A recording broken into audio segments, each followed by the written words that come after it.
Print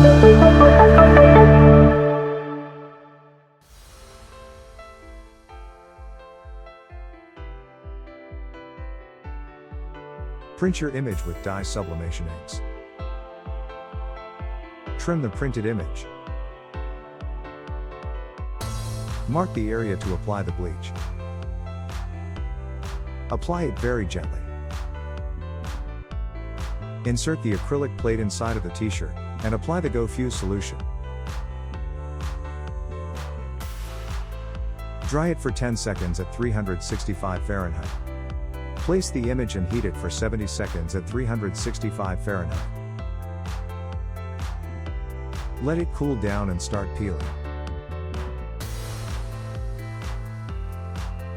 Here is your 100% cotton colored t-shirt with sublimation. Wash it inside out with cold water.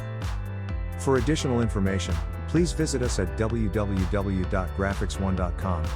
Send us an email to sales@graphics1.com or call us to 1-818-260-9591. Don't forget to subscribe to our channel for more Graphics 1 videos.